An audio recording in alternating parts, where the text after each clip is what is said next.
प्रिय विद्यार्थियों, आज हम बात करेंगे मुगल साम्राज्य निर्माता बाबर के बारे में।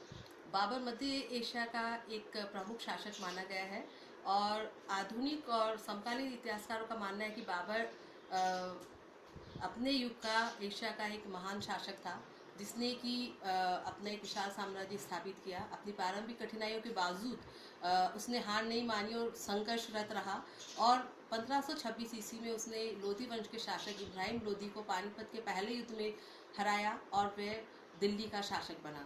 बाबर 1526 में मुगल साम्राज्य की साम्राज्य की स्थापना उसने की और उसने जिस साम्राज्य की स्थापना की शुरुआत की उसकी नींव इतनी मजबूत थी कि आगे चलकर अकबर ने उसके ऊपर एक भव्य महल का निर्माण किया। लेकिन बाबर न केवल एक महान साम्राज्य निर्माता था, एक पराक्रमी और साहसी शासक था, इसके साथ साथ वो एक साहित्यकार भी था और उसने अपनी आत्मकथा और एक अन्य जो है साहित्यिक ग्रंथों की रचना की है। और आज हम बात करेंगे बाबर की साहित्यिक प्रतिभा का। ज़हीरुद्दीन मोहम्मद बाबर का जीवन, उसकी रचनाओं, उपलब्धियों तथा साहित्यिक योगदान के लिए इतिहासकारों और साहित्यकारों के लिए हमेशा एक रोचक विषय रहा है। बाबर ने अपनी आत्मकथा बाबरनामा लिखी जो कि साहित्य की एक अनुपम निधि है। बाबरनामा में बाबर के जीवन और शासनकाल की महत्वपूर्ण घटनाओं की जानकारी मिलती है। बाबर की आत्मकथा की प्रशंसा करते हुए सैयद अतर अब्बास रिजवी ने लिखा है कि संसार में बहुत कम ऐसे ग्रंथ होंगे जिन्हें बाबरनामा के समान प्रसिद्धि प्राप्त हुई। बाबर को अपने जीवन काल में जिन परिस्थितियों का सामना करना पड़ा उनके वृतांत का रोचक होना तो स्वाभाविक था ही, किंतु बाबर की विद्वता, सरलता, सहृदयता, अद्भुत रचना शैली एवं स्वतंत्र भाव प्रकाशन ने बाबरनामा को संसार के प्रमुख साहित्य की श्रेणी में पहुंचा दिया है। ऐतिहासिक दृष्टि से देखा जाए तो बाबरनामा एक बहुमूल्य रचना है। पूर्वी देशों की आत्मकथाओं में बाबरनामा एक उच्च कोटि का ग्रंथ माना जाता है और इसी लिए जो है बाबर को आत्मकथा लिखने वालों का शिरोमणि भी कहा गया है। बाबर ने अपने ग्रंथ में अपने जीवन के लगभग 16 वर्षों का विवरण इसमें दिया है और बाबर ने इसकी रचना अपनी मातृभाषा चुगतई तुर्की में की है। बाबर स्वयं तुर्की भाषा का एक अच्छा विद्वान था और उसे फारसी और अरबी भाषा का भी ज्ञान था। उसे तुर्की भाषा के दो प्रसिद्ध लेखकों में से एक माना जाता है। गद्य लेखन में उसके बराबर कोई नहीं था, वह उसमें सर्वश्रेष्ठ था। अब उसकी आत्मकथा तुजुक बाबरी विश्व साहित्य और इतिहास दोनों ही दृष्टि से सर्वश्रेष्ठ मानी गई है। बेवरीज उसके बारे में लिखता है कि ये बेशकीमती ऐसा संकलन है जो हर युग के लिए है। उसकी दूसरी रचनाओं में एक मसनवी तथा एक प्रसिद्ध सूफी ग्रंथ का तुर्की अनुवाद है।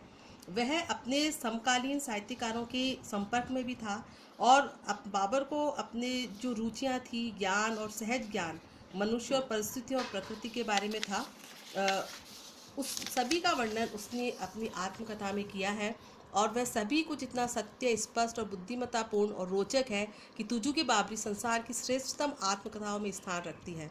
तुर्की पद्य की रचना में तत्कालीन विद्वानों में बाबर का स्थान केवल मीर अली शेरबेग के बाद माना गया है।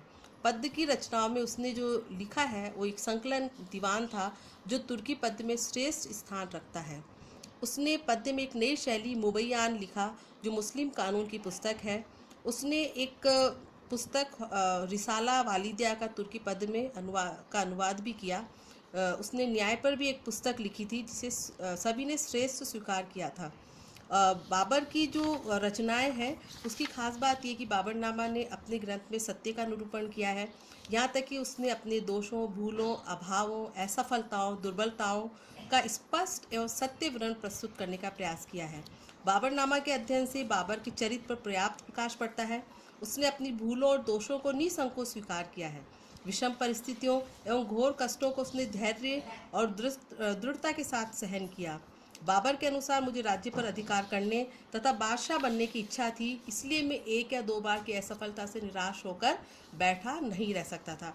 यानी बाबर ने निरंतर संघर्ष किया और जितनी भी सफलताएं मिली, भारत पर भी जब उसने आक्रमण किया तो 5 बार वो पूर्णतः सफल नहीं हो पाया, लेकिन फिर भी उसने हार नहीं मानी और लगातार आक्रमण करता रहा और अंततः 1526 में वह इब्राहिम लोधी को पराजित करके दिल्ली पर अधिकार करने में सफल हुआ।